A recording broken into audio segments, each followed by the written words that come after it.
Days of Future Cast is a listener-supported podcast. You can come support this podcast and many others at patreon.com/Duckfeed.tv. Come check it out. You get access to a cool Slack channel. You get access to podcast early. You get exclusive content. It's a very good time. Quick note for this episode. Me and Gary talk about our letters that we got in for Days of Future Cast for a little while. And then afterwards, there's a bunch of outtakes. And there's one point where me and Gary talk pretty specifically about the ending of Westworld Season 1. So when you hear us talking about Final Fantasy 15 and The Last Guardian, it will eventually get into some Westworld stuff, and we do get into some last episode season spoilers. So just watch out for that. Otherwise, enjoy the episode. And again, patreon.com/DuckFeedTV.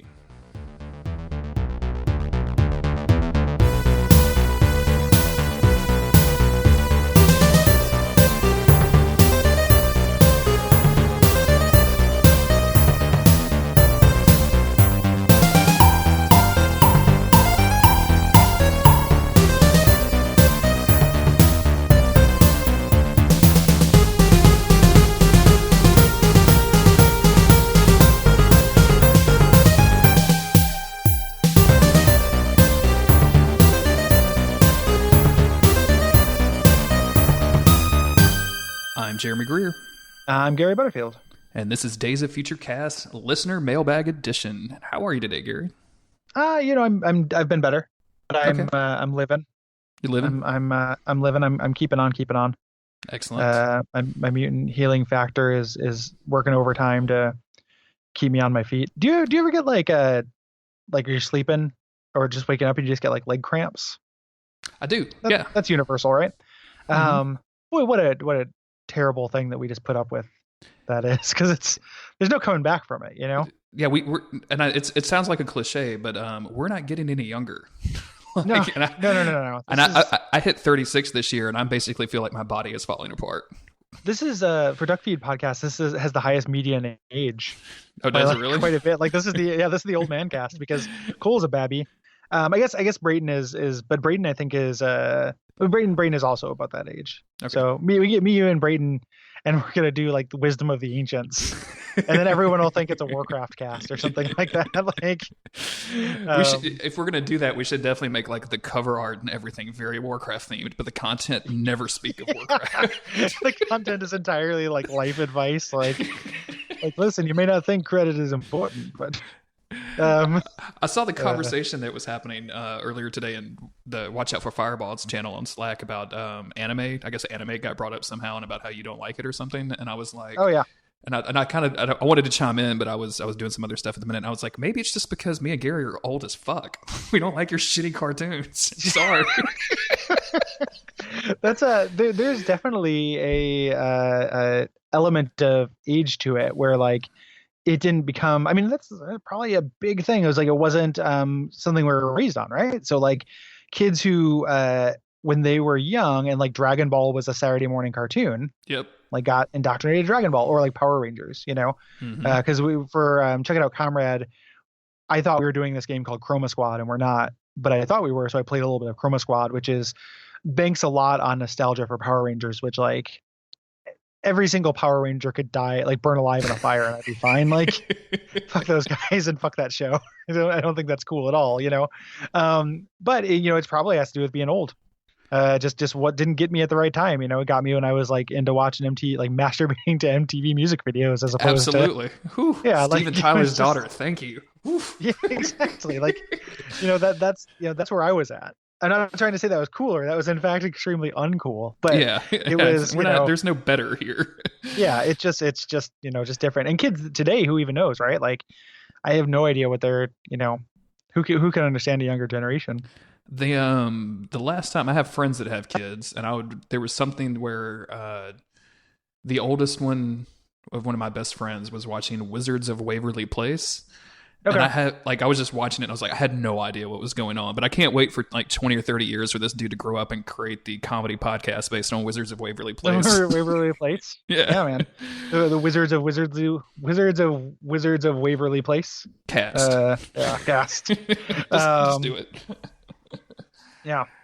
Well, anyway, we're old, but in the meantime, we're actually going to do a podcast about old cartoons that are not anime. Yeah. What are we doing this week though? This week we're doing so we're trying to set up a rhythm for the show where we do a few episodes on the cartoon, or many depending on the season, one of the movies, and then we do kind of a roundup, because some of the shows on the network we have our appendix episodes, things like that, where people can kind of write in. We want to have a place for that, but it wouldn't make sense for people to write in about individual episodes and do off week episodes like we do for Bonfireside Chat or Watch Out for Fireballs. So we're going to do one of those a season. Just kind of a fun, super fun time goof around. This first one, since the show is still new and stuff, we didn't get tons of responses, so it'll be a little shorter episode than normal. But we wanted to give people a chance to ask questions and give us prompts and shit like that, which people were doing, anyway. Like, people were just like, what do you think about this X-Men thing? Because now that we're involved in X-Men stuff, and but it'd be fun to talk about it on air rather than just answer on Twitter and stuff. Exactly. So, although we love, I can't speak for you, but I love saying stuff on Twitter about the X-Men. So let's get into it. I'm not saying we can't do that. I'm just saying if you want to, you can save this stuff up and or ask us on Twitter, but then also shoot us an email at DOFC at Gmail, right? Nope, DOFC podcast at gmail.com. Okay. Because literally every Gmail is taken. Like, you can't get anything on Gmail anymore. You can hit us up there. You can also go to Duckfeed.tv /contact.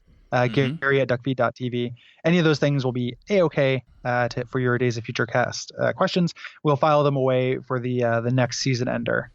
Oh, you know what? I forgot to check the Facebook page where people can also go and give us comments. Yeah, so let's do that as well. Loosey goosey this shit. I think. What do you mean it's not a page anymore? What the hell? It's a page. I was on there. We're getting shut out by the government. I don't think. I think the only person that likes it is me and like my relatives. So I think we're okay. It's like me, you, and Autumn. Yeah, exactly. It's just for us to talk about horses. It's Talking Trotters. Yeah, and Sam Bear. We got to give some props to Sam Bear for liking everything. Oh yeah. Yeah, there's nothing. Okay, there, so we're all good. Yeah, that's okay. You should like us on Facebook if you're listening to this and you don't already. Yeah. So let's get started with Sam. Sam says via email, "Hey guys, what are some specific pieces of animation and voice acting from the X-Men cartoon that have struck with you since back in the day? For example, mine is the beginning of an episode. Unfortunately, I don't remember which one, but you guys will get to it eventually. When Professor X is under some sort of psychic attack and just screaming his head off. It was like something out of an early episode of Beavis and Butthead, and it cracked me the hell up as a kid. I should probably add beside Table Boy. So throwing in the table, standard Table Boy. Yeah, you always need to throw out Table Boy. Yeah, he's like standard deviation. It's so I have an answer for this, and it's mildly like a cop out, but I've got one. Because we're going to record this right before we're recording the episode on it. But even early on in the show, I was doing the thieves and assassins thing from Gambit's back upbringing, because that thieves, assassins, thieves, like that whole, because there are two kinds of people. And that episode kind of pointed that out, and him going through that little, whatever you want to call that little fit he happens, made a big impression on me as a kid. I'll go, and we talked about it a little bit when it came up, but anytime Apocalypse is speaking on screen is some of my favorite shit in the world. Like, that voice actor just nails it more so than, I can't even remember the name of the guy who did it in the movie because he doesn't look like anything. But, like, he just has a gravitas and, like a cool, like, oh, I'm gonna go to the refrigerator. Like, it's like James Earl Jones is talking to you, basically. I'm gonna go to the refrigerator. It's really good. But in animation wise, I can't really, the only thing I can think of is the bad stuff. Like, and this is a point that me and you disagreed on, but there's early in season 1, there's a scene where like Wolverine is jumping around a sentinel while the lights flash on and off. And that just struck me as some of the worst bullshit I'd ever seen. So yeah, that one definitely stuck with me. I think animation is harder for me than like still frames. Mm-hmm. Like there are some like actual kind of still shots that are well composed more than animated. So like specifically when Professor Xavier drops his watch and it sticks to his chair. Yeah, he's like, my watch has been magnetized, and like it's like a worm's eye view. It's like up from the bottom of the chair. Mm-hmm. You know, there's like some kind of like stylish art direction things that happen. Not very many though. But the voice acting across the board is like almost like is like definitive. Like some of these are the best versions of it. Like you said, Apocalypse. This is the best. Like, we've been spoiled for great Wolverines in general because Hugh Jackman, I think, does a really good job. Mm-hmm. But this Wolverine voice actor is phenomenal. Oh, yeah. Like he's like he says silly shit sometimes, but like this is a very good voice for Wolverine. A lot of people are just very, very good. So audio wise, and the music is good as well. Like the sound design in general in the show is actually really above average. I keep waiting for that X-Men TAS Twitter account to get their shit together and release like the hipster cassette tape to the X-Men soundtrack. Yes.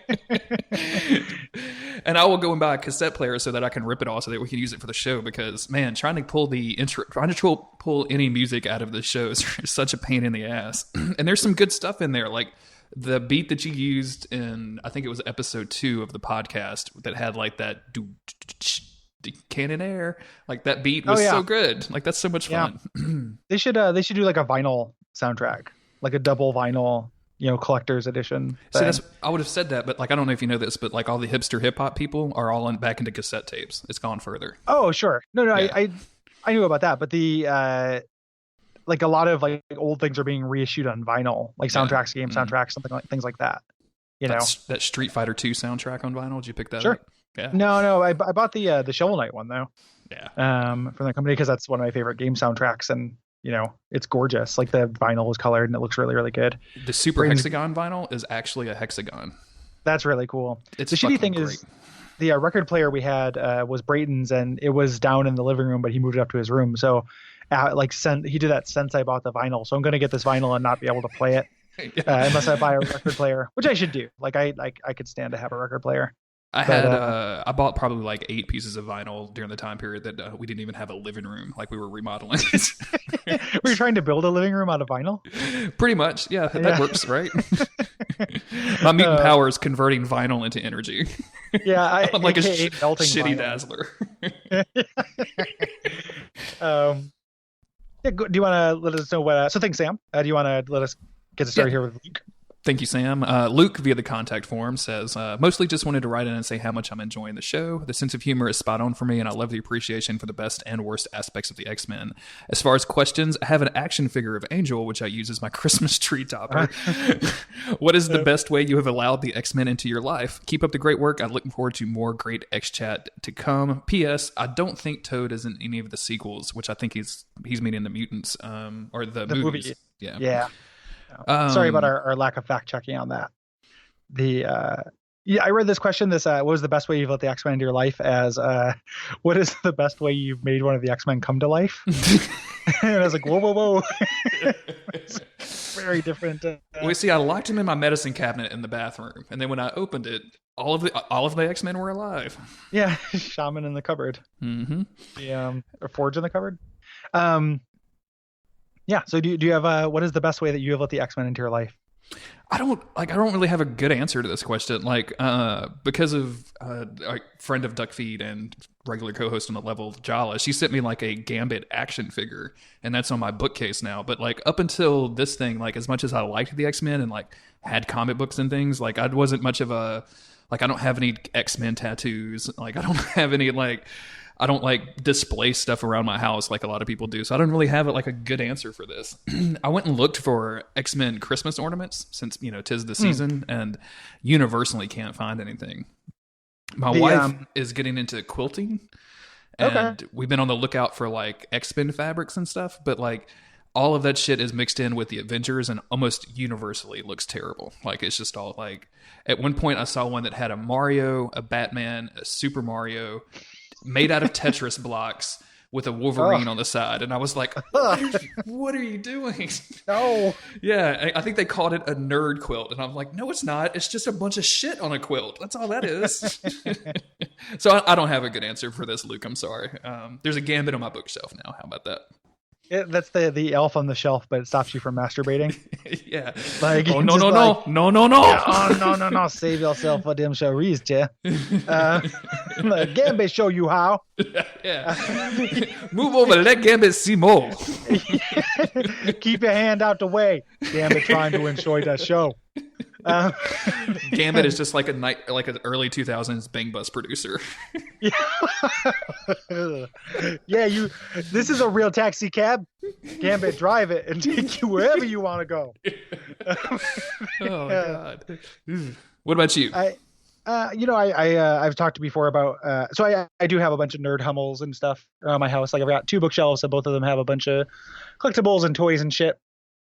And then that's where like my Dark Souls statues are, and various other things, like all my little Fallout tchotchkes and stuff. And the 2 of them, when I used to have that like complete collection of Marvel Legends I sold. I think I've talked about that.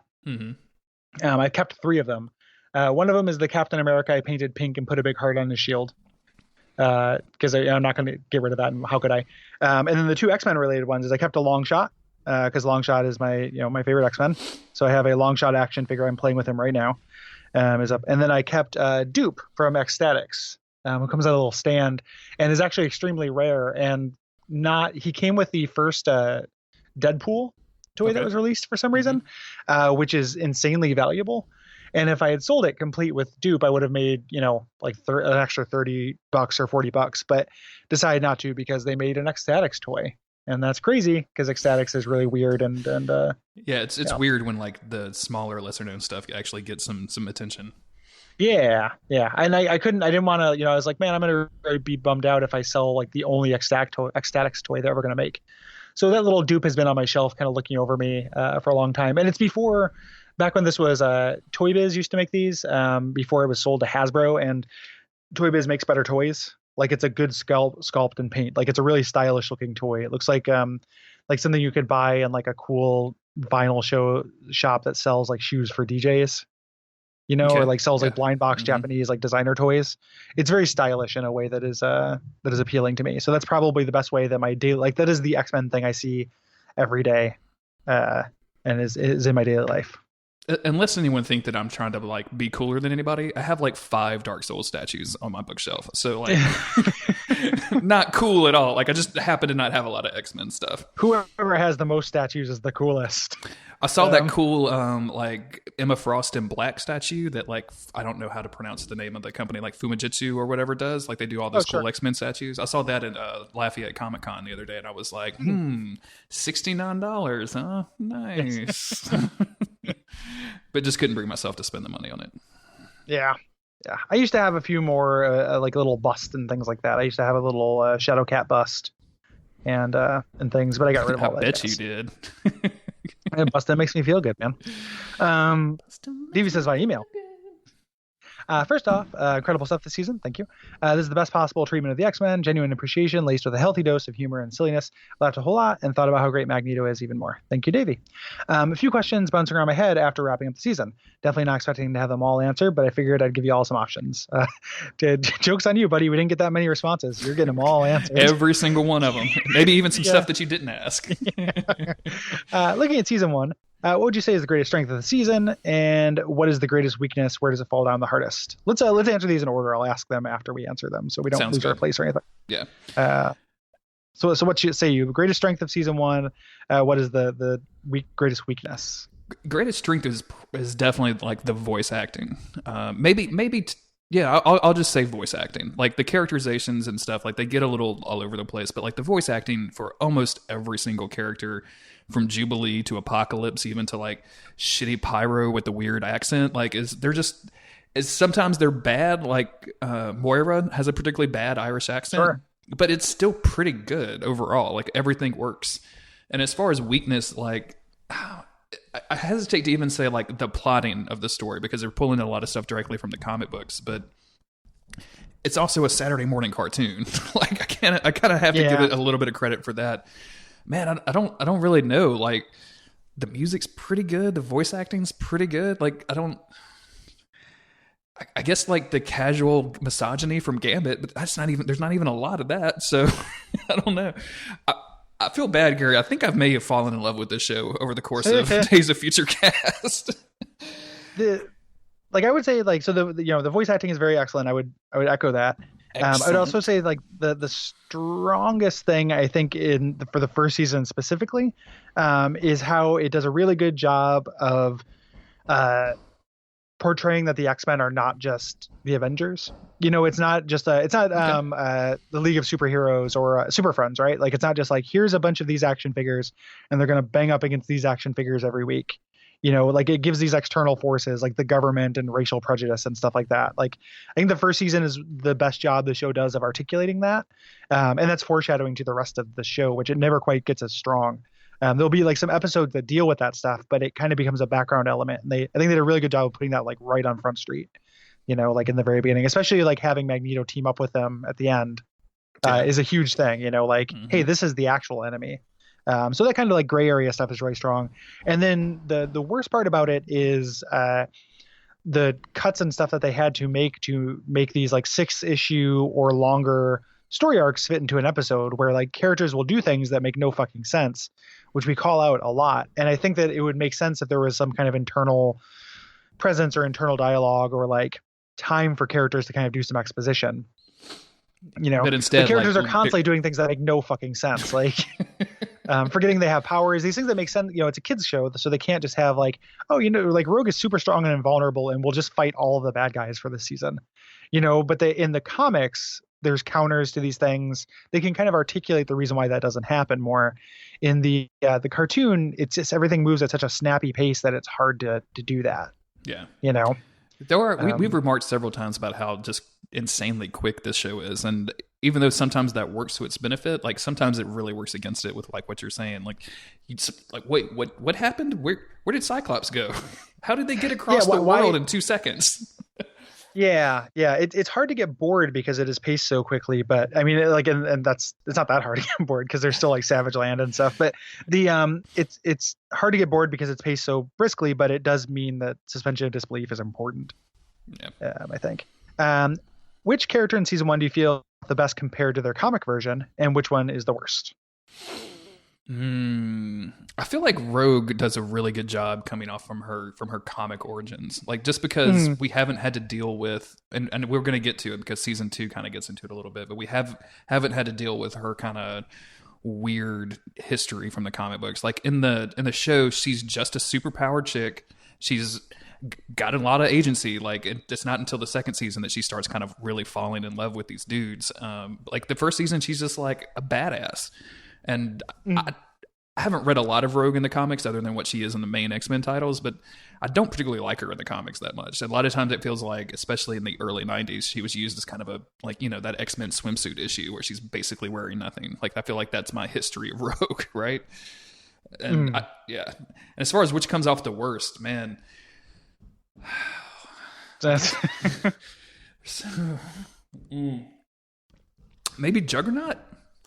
Juggernaut's, he's never that interesting in the comic. Like, it's not like he has like a lot of pathos until later when they try to give it to him and it's like worse. But he's very simple in the show. Yeah, I mean, like he's just very much just like a big dumb bank robber.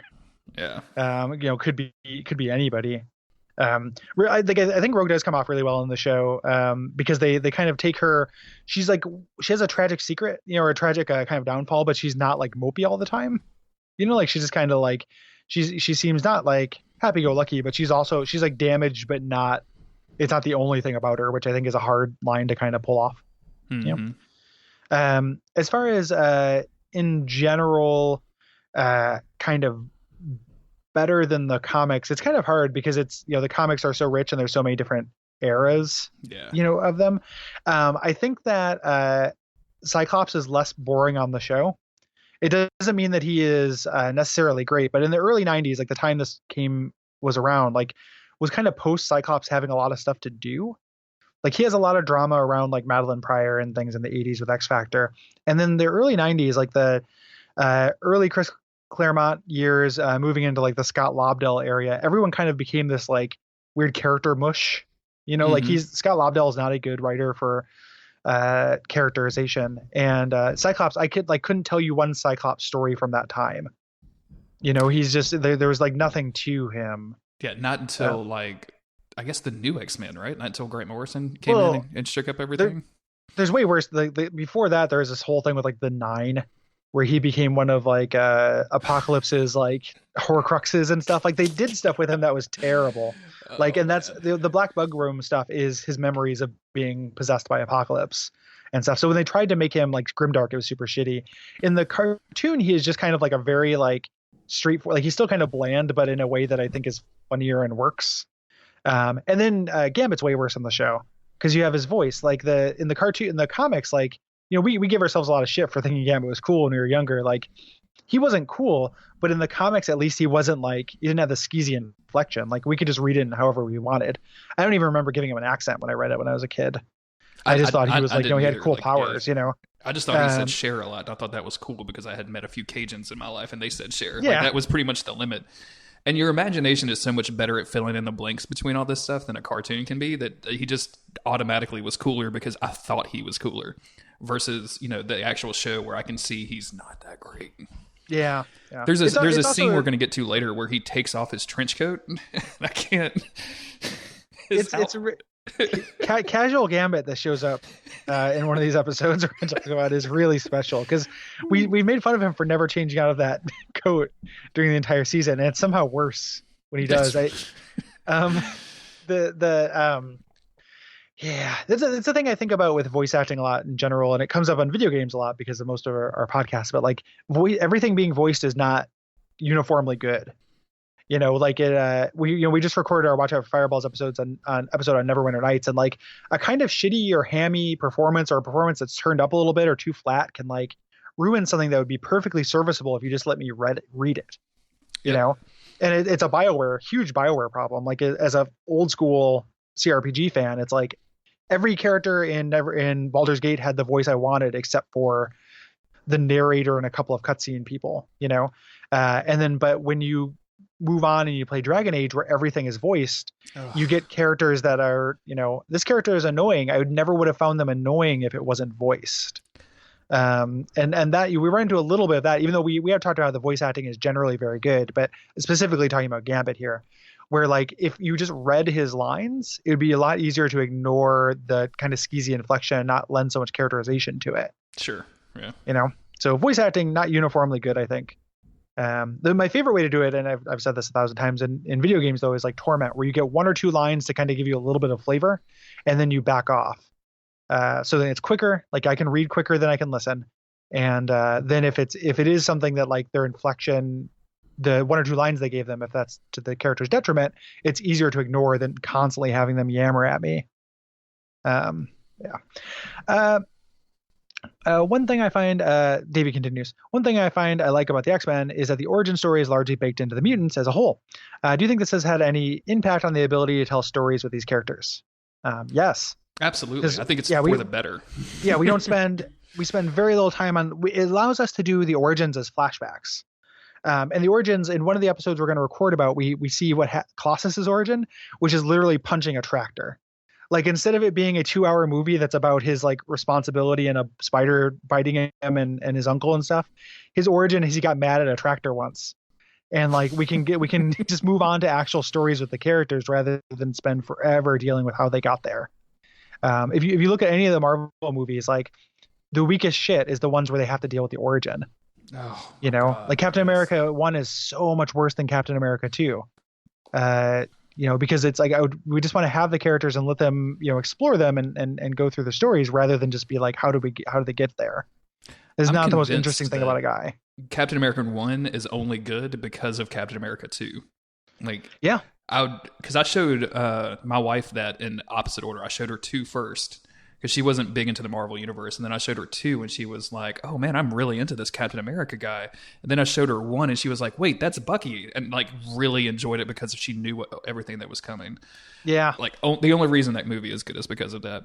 I like the origin stories too with the X-Men, like being flashbacks, because usually it's a moment of crisis, and the way that moment of crisis kind of reflects throughout their life as a superhero or as a supervillain or whatever is always really interesting. Like with Magneto, you get the very obvious like moment in, the I cannot, where's my words? Like you get the moment in the World War II camps, the internment camps. Yeah. From the movie, and like that's a really striking and powerful image. And like all you need to do is show that one thing, and then you're good. Like we don't have to talk about super serums. We don't have to talk about gamma rays.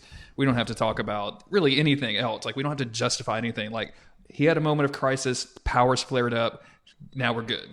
Go for it. Yeah, and tying it into those real life events. So like I said, Colossus punched a tractor. It's a little bit more than that, and but you're letting some of the watcher or the person in the audience do some of the heavy lifting for knowing the context.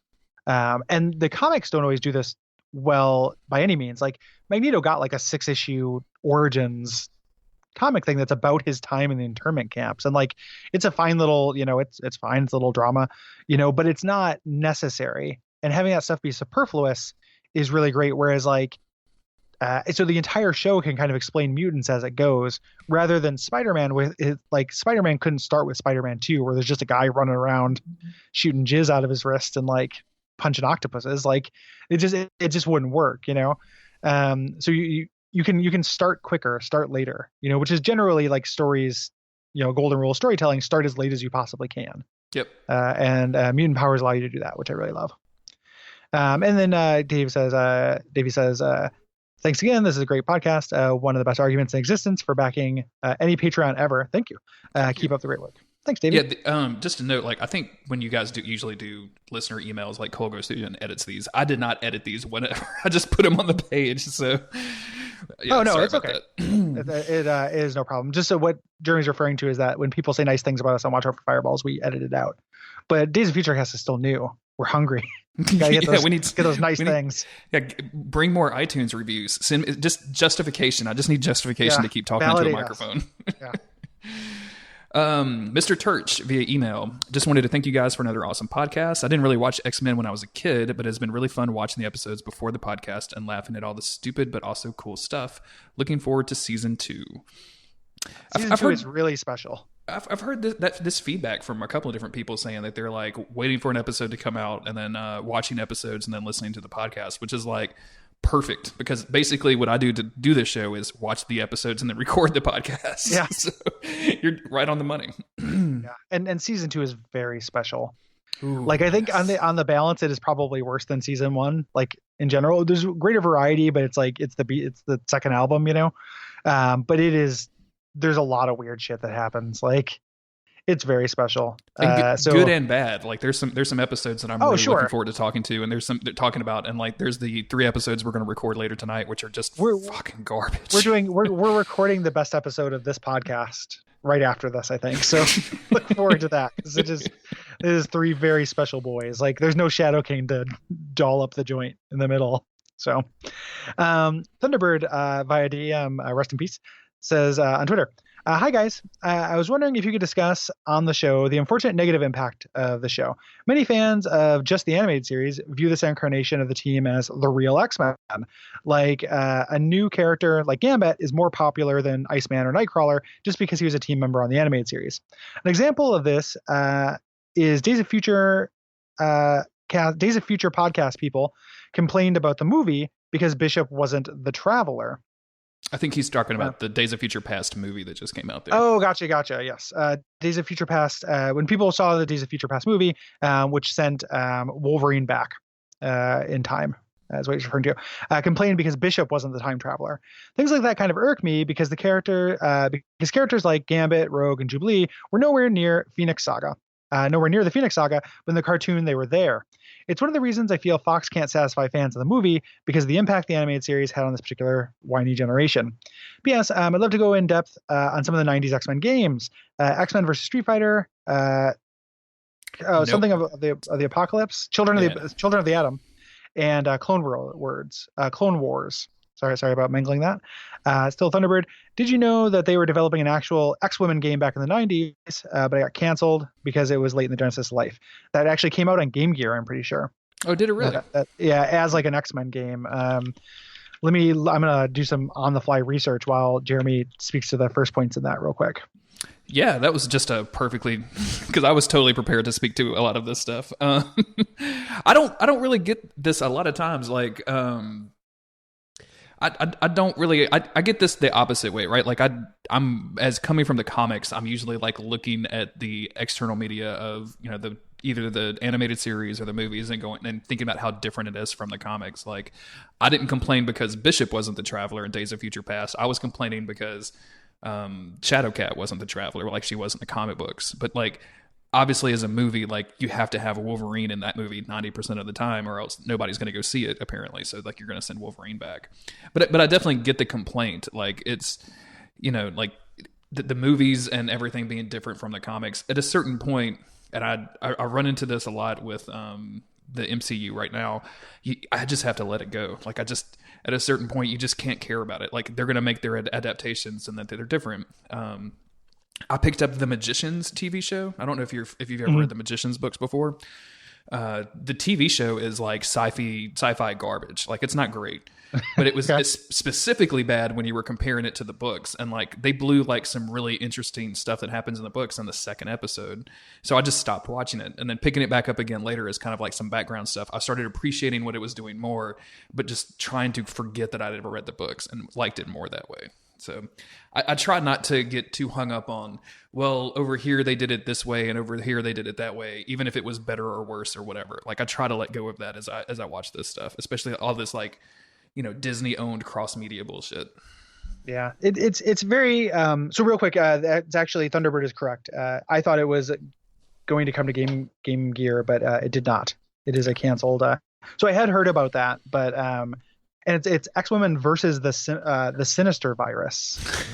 So apparently there was a Sinister virus. That would have been cool if that would have come out, because the first two X-Men games for Genesis are actually like pretty rad, especially the second one. I don't know if you've ever played that. They're hard, but they're worth checking out. Like that second X-Men game is pretty good. The Clone Wars, and the first one has a really infamous trick where you have to reset your Genesis at the end. Like Magneto says, like, you know, there's like a bomb or something, and Magneto's like, or Professor Xavier's like, the only way to stop it is to reset the computer.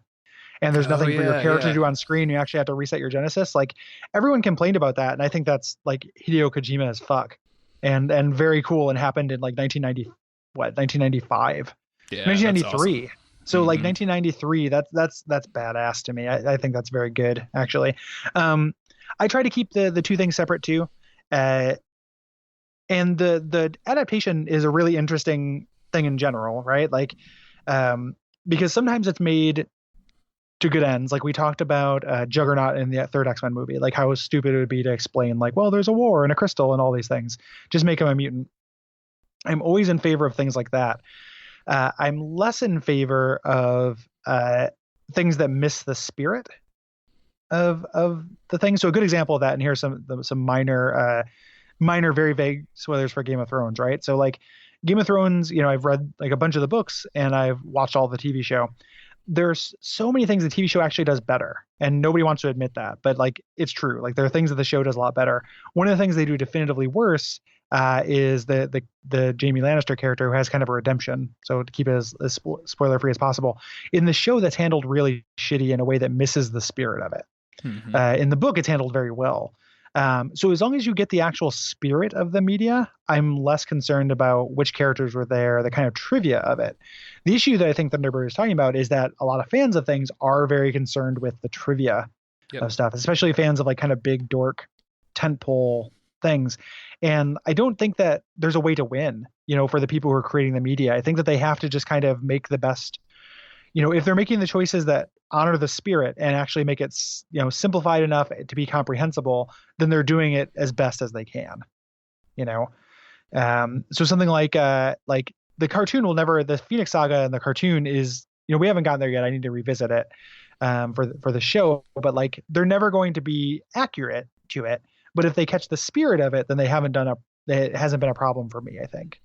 And time will tell. Like I haven't watched it since I watched it originally. So, and, you know, he has a line in here about the how Fox can't satisfy fans in the movies because of one way or the other. And the whole movie situation is so weird with the disconnect between Marvel and Fox with the licensing. And, you know, at one point, and it might be currently, like Marvel isn't letting Fox use any other X-Men. They have to create their own, which is, goes to something we said a long time on the show. Like anytime the animated series introduces a new mutant, I'm like, why? You've got 1,000 in the series. Just pick one. And Fox is in that position now where like they're going to have to start inventing random people, and that's not fun. Like, you know, in an X-Men movie, and the first one does this. The first X-Men movie does this pretty well. I want to see little tiny cameos from everybody. Like I want to see like that Iceman exists, or like I want to see Shadowcat just running out of a classroom and going through the door. Like that stuff is super cool. And if you just start putting random people as main characters, I'm not going to care as much. But at the same time, I want to allow these people to also like tell new stories. Like these characters didn't come pre-assembled from, you know, X-Men number 1 in the 1960s. Like somebody had to invent new X-Men. So, you know, they have a chance. As long as they're telling good X-Men stories, I'm kind of okay with whatever they do. There's such a thing with comics culture and stuff where they're so in love with the past, you know, and past characters. Like the only comics podcast I listen to is called House to Astonish because it's a guy who used to run a website called Paul O'Brien, who used to run a website called the X-Axis, which reviewed X-Men comics every week. It's up on, there's an archive of it. I highly recommend it. He's a really good critic.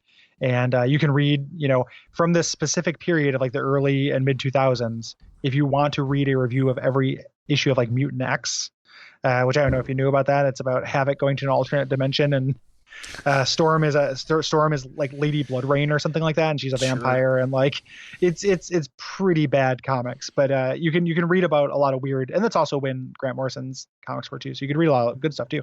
But their comic thing, they talk about how like hard it is to launch a new character for either company, right? Like comics are uniquely like weirdly up their own ass nostalgia thing where like even now it's getting reintroduced. Like the introduction of the Marvel like TV universe means another way to repackage all these stories in like a real serious way. Like, oh, in Agents of like I don't watch Agents of S.H.I.E.L.D., but like, oh, Ghost Rider is there now. These are stories from the 70s, like that they're able to repackage, and it's just because it's a new medium. And then like when another medium comes out, like when everything is like a VR holotape, we'll still be getting the Phoenix Saga. Yep. You know, rather than new stories. Way to tell that story. Absolutely. Yeah. It is you know, it is a very, very weird, it's not unique to comics, but it is a harmful urge, I think, that kind of stops. Like stops this, it's like Christmas songs, like how they're like, you know, there's like all the classic Christmas songs and then nothing. And then there's like 3 of them that have come out in the last 40 years that are classics. It's like All I Want for Christmas Is You, Last Christmas, and Simply Having a Wonderful Christmas Time. And that's it. And then there are like no other new Christmas songs. It's just covers of Baby It's Cold Outside and other assorted date rape anthems. So there's one good Christmas song though. Now I'm trying to think of it that comes on at the local college station plays it every year. They play it like 18 times in their playlist. And I can't remember what it is. It's actually the cool Christmas song. Austin Walker was tweeting about it the other day and I can't remember it. It does not matter. Who cares? I've always been a big fan of Chorus of the Bells because it sounds like Final Fantasy boss music. Like it's very like dramatic and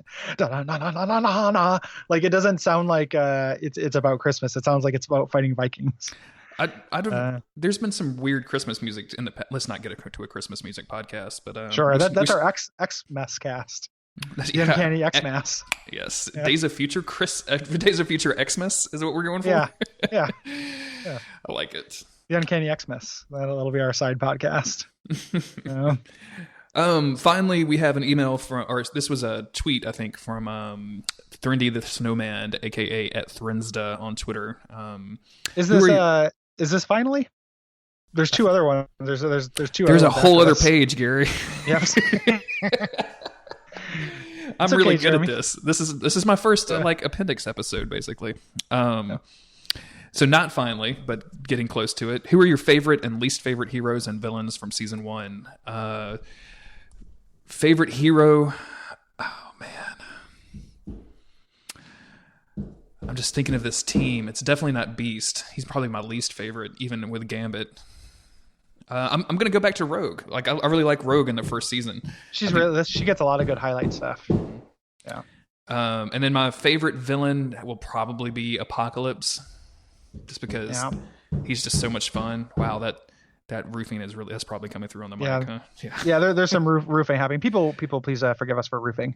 Sorry about that. I have to have a place to live, and it has to have a roof, and sometimes those roofs have to be repaired. But they told me they would be finished by now. But here we go. He hired Gambit, and Gambit thought he said roofies, but in fact he came over to do some roofing. So it was. And you might not know this, but like 10 or 15 passed out women that he picked up from a club, not great rain protection. We have to have stronger rain protection than that. Well, you tell Gambit to do his thing and he'd do it, no? You did not specify you could not use women. Gambit, you can't use women for anything. They're human beings. How you figure? Gambit now understand. Gambit does not understand human being. Gambit understand thieves and assassins. Yeah, Belle, she's the only woman I understand. My least favorite villain so far would probably be Mystique, because they just use her as kind of just like a throwaway and throughout the first season. Like it's not she's not very interesting at all. She's a henchman. Yeah. Yeah, I'm gonna say so maybe for best for both. I really like the cartoon's handling of Magneto. Sure. Because he's a really great villain, and then also a really great hero. Like that turn is the single most impressive thing I think season 1 does. And then villain wise, so I guess that would be both. Least favorite, boy, like Beast. Beast is very rough and I don't even hate him in the comics. I think he's very obnoxious in the cartoon. I'm with you. And then probably least favorite villain in season 1, probably Juggernaut, because he's so throwaway. Sure. There's like some fun stuff that happens in that episode, but it's not or the guy with the bee on his hat from Alaska. Like, the guy's a real piece of shit.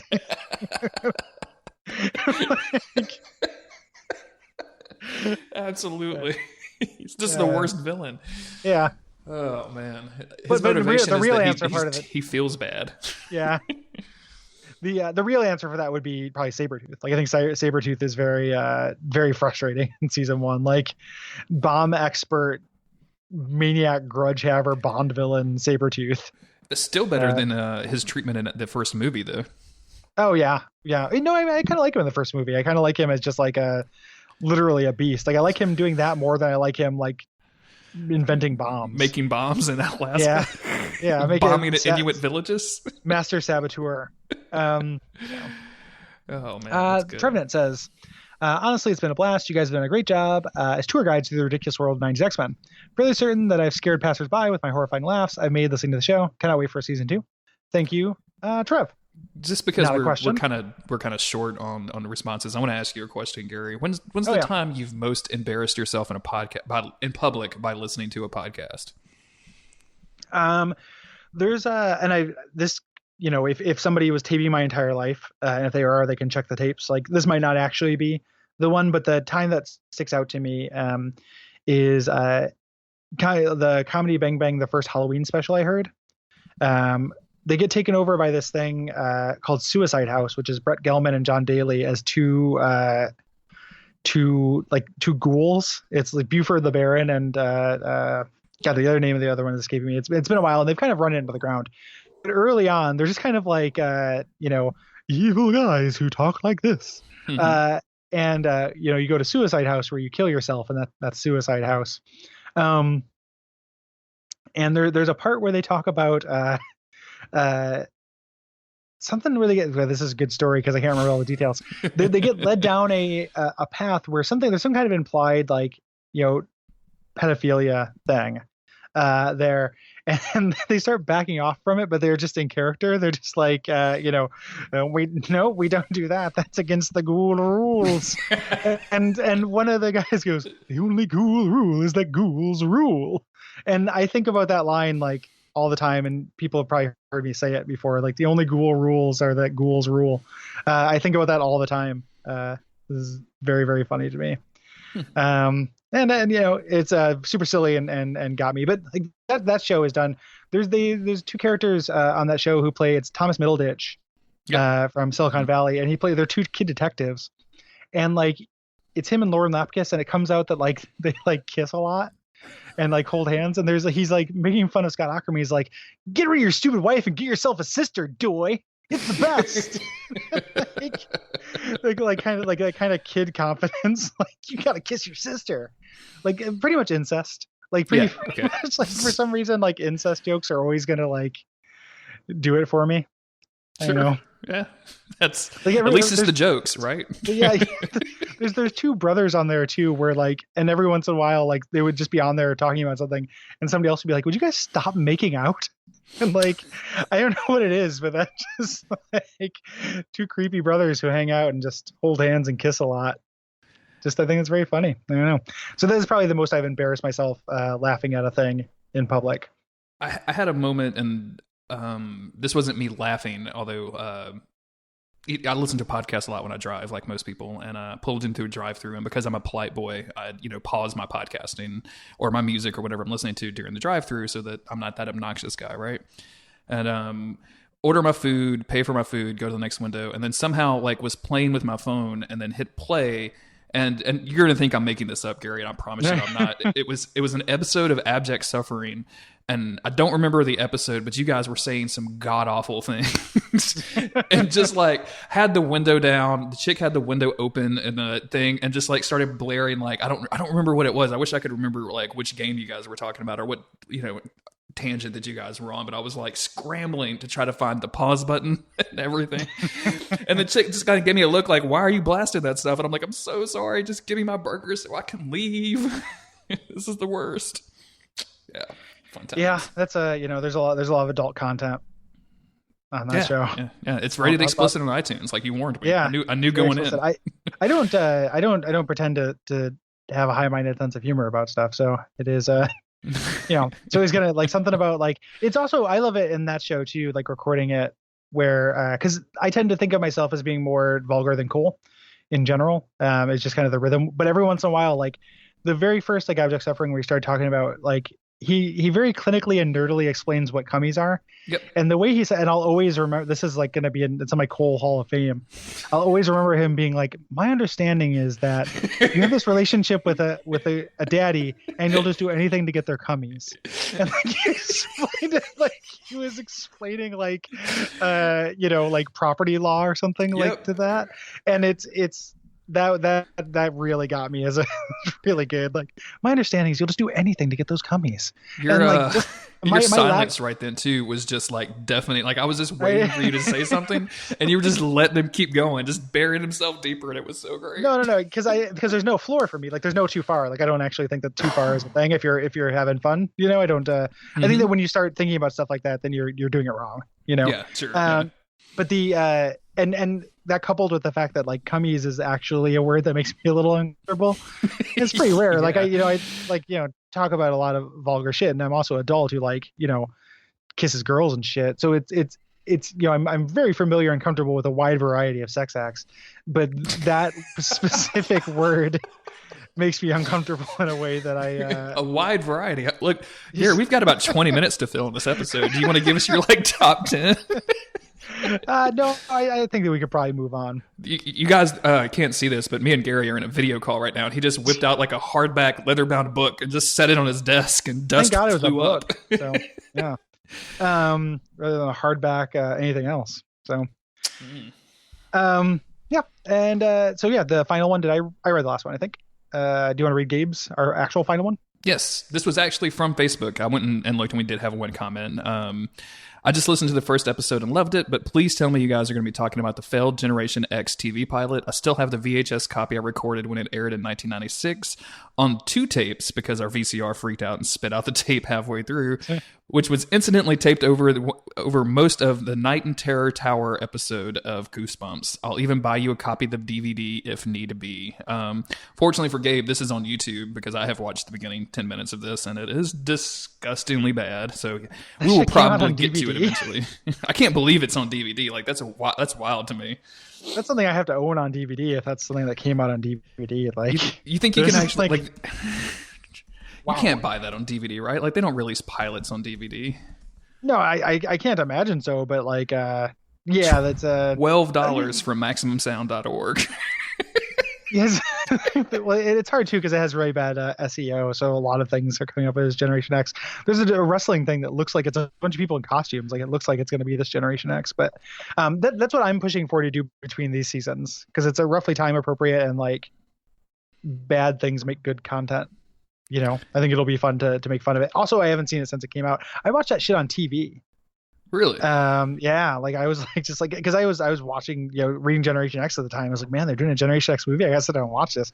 I think I roped my friend into it, who was like the guy who I've talked to, Austin, who was like way more into the Batman show and likes Batman comics. And like, I was like, no, the X-Men cartoon is really good. Also, they're making a movie of this comic I really like. And then we sat down and watched that, and I was like trying to present that Marvel was worth a damn at all.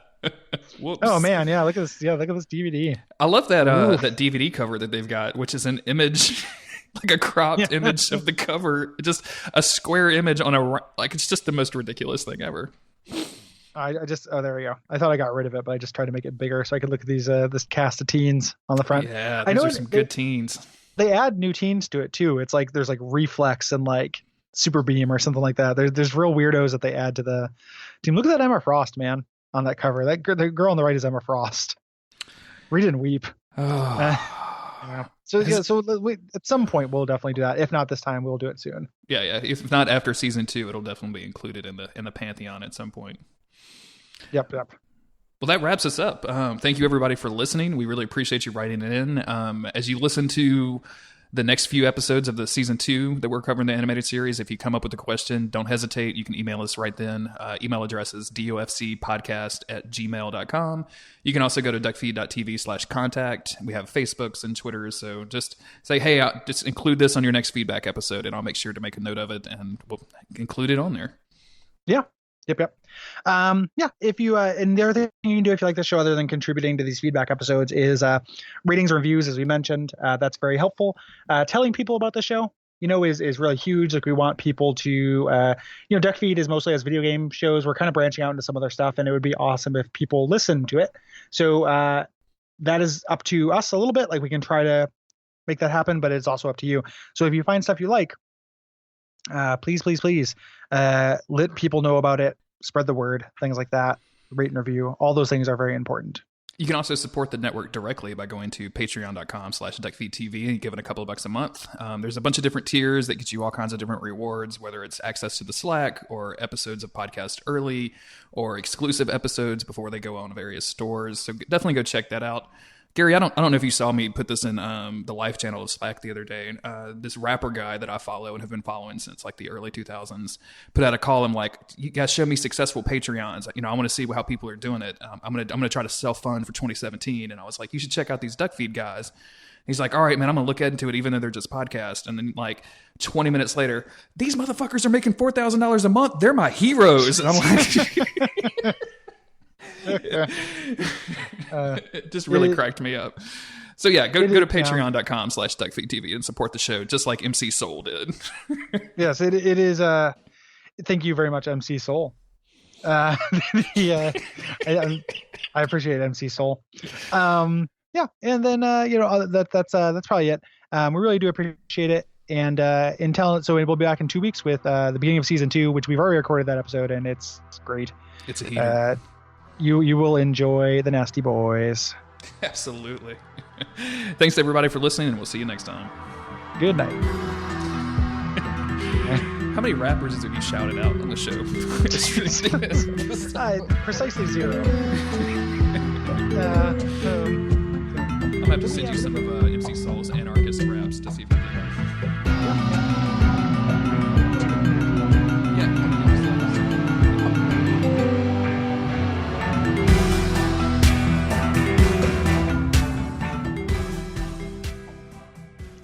They signed I explained to them what the problem was and what it was, and they just reiterated the same thing. Like, this is for e-check payments for eBay things, and I said it's not an eBay thing a bunch of times, and then they signed their emails. PayPal loves you.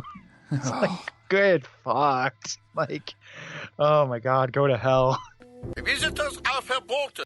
Because we're starting, the new season is Momodora. I legitimately really want to replay Salt and Sanctuary. Like, I think that with a different build, I think that I might have a better time with it. And yeah, so I'm really looking forward to it. I'm a little worried about Neo. Like, that's something that a lot of people expect us to play and I'm interested in. But if the whole thing is as hard as the demo, it's going to be frustrating. And yeah. Have you tried Let It Die yet? Not yet. Yeah. I played a little bit of that because I was planning on downloading it, but B Wade said, "Oh man, you got to check it out. It's really good," and it's surprisingly good. Like I don't really normally get into like that kind of wacky aesthetic that they were definitely going for in the trailer, but like the combat seems okay. Like it's not to the level of Dark Souls, but it's very much it scratches that roguelike itch really, really well. And that's interesting. Yeah, like we might do that to you. Yeah, you know, I would definitely like check it out because it's free, and the free to play stuff doesn't seem to be too harsh on it. Like all of the transaction stuff is like, hey, do you want to buy insurance so that when you die on a run, like you can just be resurrected, that kind of stuff. So like, or like elevator skips, right? Because you're climbing up a tower, so like just skip to level 5 or what have you. So, oh, gotcha. They're like level select. I have heard that that if you don't have like whatever DLC thing, like there's a gold elevator thing that you can buy, and you can walk up to it and like opens up and then just slams in your face if you don't have it. Like Visitors are verboten.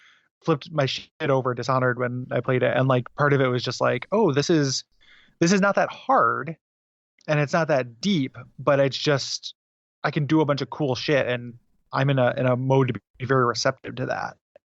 That game has finally clicked with me after like I'm glad.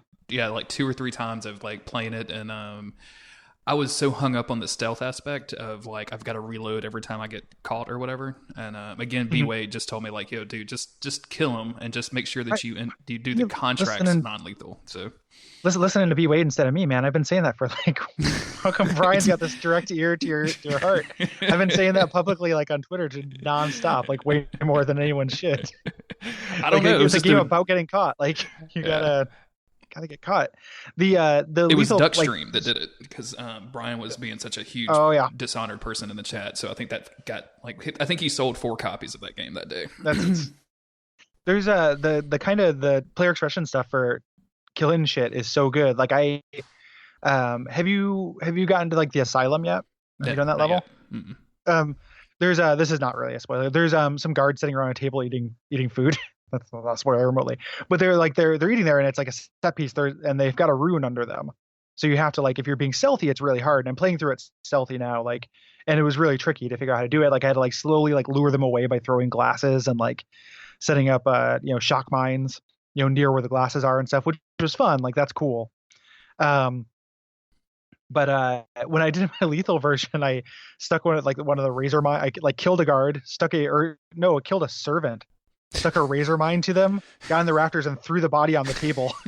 So they all stood up because there's a body on the table, and then the mine just exploded and sliced them all into pieces. And I'm like, that's so fucking good. Like, oh, that's great.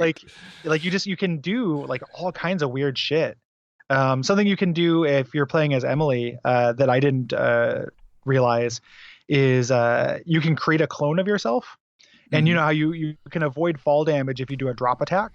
Yeah. So you can create a clone of yourself down at the bottom of a large pit and then drop attack your clone to get down there. Awesome. It's like this fucked up prestige shit, like there's just like it's a real playground for doing stuff, and it drives me nuts that everyone just gets hung up on this like, but stealth would be the good option, like that. Like I want to get the good ending and do and it's like no, like the game. There's a lot of stuff you can do if you give that up.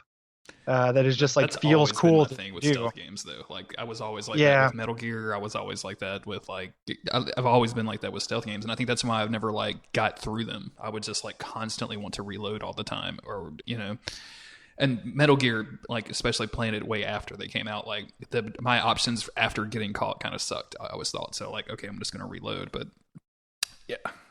Yeah. Well, and Metal Gear is terrible about making it fun to get caught. Exactly. Like until 5, it was until 5, and then 5 it's great. Yeah. And 5, that's right. 5 is the best Metal Gear. Exactly. Like, agreed. Totally agreed. Like it's super fun to play. Like, yeah. So it's very it's been very fun to fuck around with that stuff, and super satisfying. And like I'm really glad that we're going to cover it for Watch Out for Fireballs too, because if there's a game series right now that I'm like trying to get people to recognize how good it is, like that one might be the one. Like they're batting 1,000 for me. Like I love the first one. The DLC for the first one's really good. Like if you end up going back, it also that's plays the one directly I'm playing right now. I haven't. Oh, you're doing the first one. Mm-hmm. The DLC leads. Okay, so the clone thing isn't a thing you can do. That's only in the second one. Yeah, I know you can play as Emily in the second one, so I'm not too worried about it. The DLCs for the first one are story critical for the second one, and are also great. Cool. So it's the series doesn't have, to my mind, does not have bad content in it. Like I like just about everything about it. Also, if you're playing the first one, like you have to go, not only like Brian said, do the contracts, but kill enough people to be high chaos on the balance, because the ending is better. Yeah, that's what I've heard. Because we talked about this on Dark Insight a while back, and like the two Dark Insight guests were just fucking raving about how great Dishonored was, and they were like, "Yes, you need the high chaos ending. You need to do that." Yeah. Like, okay, cool. So it makes a huge difference. Like the like the second one doesn't do anything quite that neat, which is kind of a bummer. But the first one, like, it makes it come alive. So it's extremely good. And you'll be able to, if you end up liking the first one, you'll be able to jump right into the second one. It has a higher difficulty curve in the beginning, but it flattens out into that like kind of satisfying flow space like quickly enough. So cool. Cool. Do you want to do some X-Men shit? Yeah, let's do some listener mails here. Visitors Alpha Bolton. I'm assuming that the ending to Final Fantasy 15 is just all of those dudes having to get a job and not being able to hang out with each other anymore. Yeah, like the trust fund getting cut off. Exactly. Like, all of a sudden you have to pay for your own gas. Oh, fuck. I guess I'm staying home. People hate the ending of that game. It's been like, I don't need to go on a tangent about it, but like talking about that game has been so interesting because like it's a really weird game. People are very like defensive about it, and very few people can explain what's good about it. And I've gotten a couple good like articulations, but professional reviewers are bad at talking about that game. I haven't read a review that like does a good job, I think. There's just too much history built up to it. Like it's just like The Last Guardian, which is out now too. Like there's just too much fucking history around it. Yeah, like people cannot escape themselves from talking about like the last 10 years of that game. The context, yeah. Yeah. Well, like with The Last Guardian, like there's kind of mixed reviews. Like it's mostly, I think it's got like it's rolling at like a 79 or an 80 on Metacritic. Like there's lots of positive reviews, and the bad reviews are just like, hey, this trick they decided to do to make the dog creature hard to control is actually very frustrating and not cool. Like it's too hard to control, and it makes playing the game frustrating. Like that's a solid, point, right? Like the Final Fantasy 15 one reviews are so like full of just like, hey, all the quests are just go and fetch things, and nothing really happens, and the combat is actually really shallow, but I love it, and nobody really will say fun. Like, yeah, but it's and it's just a couple of people have just said like it's one of those things where it's hard to articulate charm, I think. The thing. And I'll probably cut this whole section out and we'll put it at the end or whatever, or I'll put it in the other episode. The thing that I saw on Twitter, one guy explaining is like how physical the party is with each other, and that was what he was really digging. So like in a combat situation, if somebody falls, like one of your dudes runs over and actually like picks you up. Like there's scenes like like when you're running around where like as your party is chatting with each other as you're running from one place to the next, like dudes turn around and kind of jog backwards, and like there's like they like interact with each other constantly. So like it really brings you into that friendship. I think that's what people are reacting to strongly, but like the game around that just sounds like boring JRPG bullshit. Even the stuff that it looks like, it's like, oh, I found a level 9,999 monster in the woods. Like, okay. Like that whatever, like you can't fight it. Like, what are you going to do? Go grind some other dungeon until you can fight it? Like, yeah. So, but that's the best thing that stuff I've heard I think about is some of the things about it, like the level 9,000 monster thing, like I think that actually is cool, but not like weird. Like the guy, the Van Bleer guy, Rami Ismail. I don't know if I'm pronouncing his name right. Was like, this is the best Final Fantasy and the best AAA game I've ever played. No explanation. And it's just like you can't do that. Like that's and even if it does have those like little buddy interactions, like if it is like this is about male friendship and I respond to that, the amount of hyperbole that's coming out of it is really bonkers to me.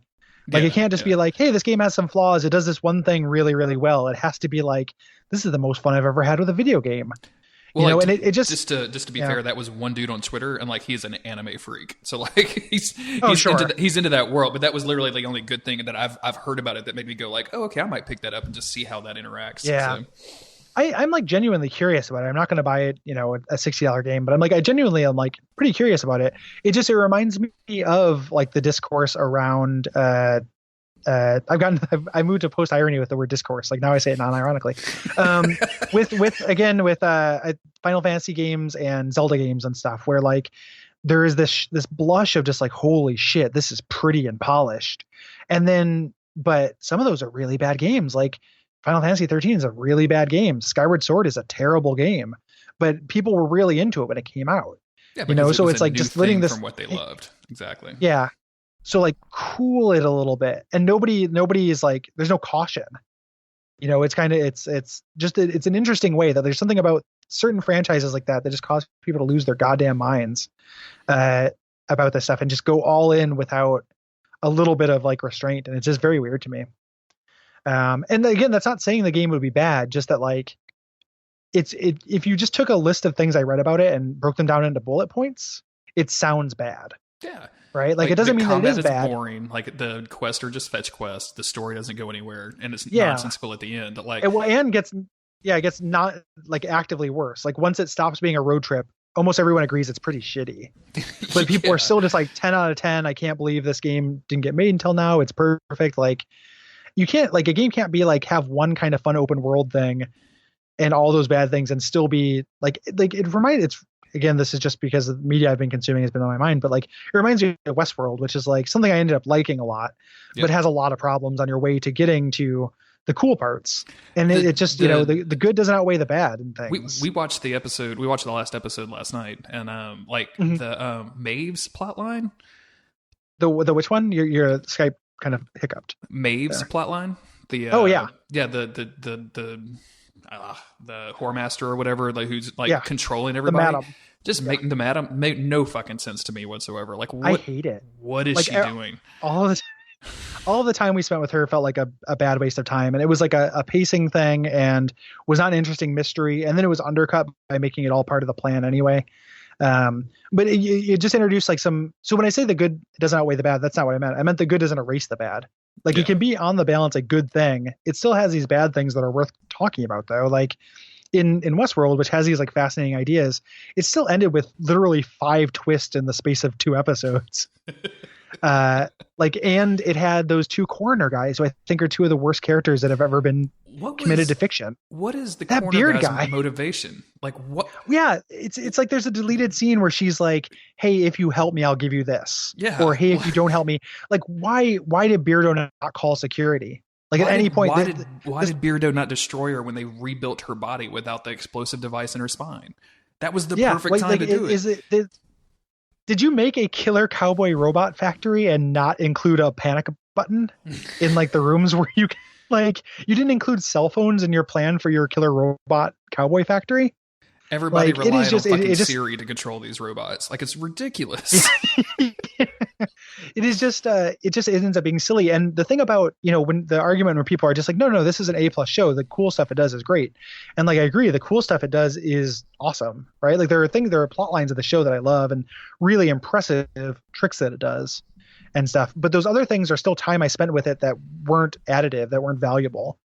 And it's that's the difference between something that's good and great, So even if with like Final Fantasy 15, eventually I'll get a chance to play it, and it's like, hey, I really love this buddy and around stuff because that does sound cool, and like I'm down for a story about male friendship. That even if that stuff is very good, it's like this other stuff that's there that's bad does reduce it, Like it makes it like you can still make it worth doing and worth playing, but it makes it like a less like holistically perfect. Exactly. Kind of thing. And like it doesn't matter the story that The Last Guardian is going to set out to tell me. Like in the first hour, like I've been struggling to be able to like look at a certain thing. Like if I can't control the camera to look at your crazy AI creature that's beautifully animated. Like there's a cut scene where you're like sidling along the edge of a cliff, and there's like these series of like stone mountain things that the creature Trico is like jumping to. And the whole time I'm like sidling along this cliff, and I'm like trying to pull the camera so that I can watch this creature jump because that's interesting. Like I've sidled across cliffs before. Camera fighting me the entire time. It doesn't matter like how great this game is. Like I already am like kind of aggravated by it. All that stuff matters, Exactly. And it doesn't sink it, right? Like nobody is saying like it's not petty. It's not like you're saying like this will be a bad game because of this flaw. It's that flaw is interfering with your enjoyment of the good thing. So like with Westworld, like all that time, every time we cut to the real world with Maeve, I got frustrated because it was putting off the good stuff, which literally came in the like last 2 episodes had 1,000 twists, and like, man, would this have been better served by doling those out a little bit and focusing on them, being like a 6 episode thing instead of a 10 episode thing. Don't even get me started on like the chick from Veronica Mars that's like from the board or whatever. Like, oh, she's the worst. Oh my god. She's and that went nowhere. Like Nowhere. She's like, hey, I need to save this writer character who is the second worst character after, like, thank God for him, or otherwise Beard Mortician would be the worst character in that show. Like, he should thank his lucky stars for swearing British writer. Swearing British writer seems like the guy who wrote the show had a roommate who he really hated and decided to put a caricature of him in the show. Yes, screenwriter. Like there's no way that character is not a character, like an insult to somebody. Wait. I'm just gonna throw this at you. Was somebody like an old roommate of Gary Whitta's, and now Gary Whitta is out there writing like Star Wars Rogue One, and he's like still like he's just writing shitty British writers into all of his stuff. Oh man, that's not great. Yeah, it's just so anywho, like, things are good and bad. Yeah, and things can be like, I don't think that there's a problem with that, and I get really weirded out. Like, I don't remember what I said on Twitter today, and I said something, and they were like, "Well, it's still better than buying Dishonored, something," and I was like, that doesn't have anything to do with what I was saying, and like, things can be good and bad at the same time. Like, just because I say something's bad doesn't necessarily mean I'm not going to experience. I have a podcast where I'm going through the animated X-Men series from the early 90s. I don't mind bad media. I can look past flaws. I just also think it's important to talk about both. Sure. And if the one influences the other, then it has to be like, it's worth talking about. Yep. And the idea that, like, there's a weird, like, kind of when I was bitching about, I wasn't bitching about, because again, I was just talking about how weird it is, the conversation around Final Fantasy 15. Somebody was like, hey, why you gotta shit on everyone's, like, people are just happy about it, why do you have to? And it was very much it seemed like if you can't say something nice, don't say anything at all, which I like is not useful. Like, that's not a useful attitude. That doesn't apply to art. That applies to people. Not. I was about to say, it's only useful when it comes to people. That's how your mom meant that. She didn't mean it about your precious fucking video games. Yeah. Your mom didn't mean for you not to say bad things about the cartoons you're watching. Yeah. Your mom wasn't talking about Dragon Ball Z. I promise you. Like, it's so fucking weird. Like, nerd culture. Like, it is a frustrating thing.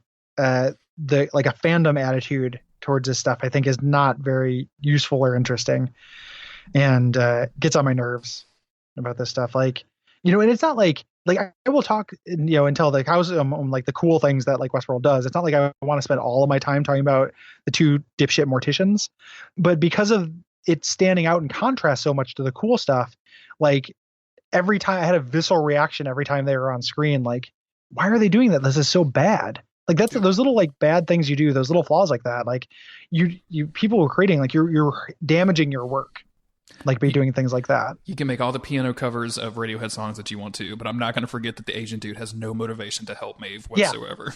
Yeah. And just spend literally the entire time going, like, have that, like, that expression on his face for like 6 episodes. It is the worst. And it just sucks because it overshadows the actual interesting stuff. Like, that multiple timeline twist is great. Like, that's masterful. Put in a spoiler warning. Like, if you use this for anything, I will. Just because it's, I would hate to have somebody have that thing spoiled, for them, because that's like, all the other twists, in the thing, like the Ford being Arnold, all that stuff. Like, that was good. The actual fact that, like, she was actually reliving, it was showing other timelines, like. That assumption, them fucking with that is great. And really early on, I was like, this conversation that what's his name, Ford is having with her, is this multiple conversations? And, like, I kind of had this hint at it, but I wasn't totally sure. And that's the best way a twist can articulate, is when you don't totally predict it or have it spoiled, but you have, like, an inkling, and then, like, it turns out to be true. That's very satisfying. So anywho, Westworld. So anyway, Westworld. Yes. The wild man of Borneo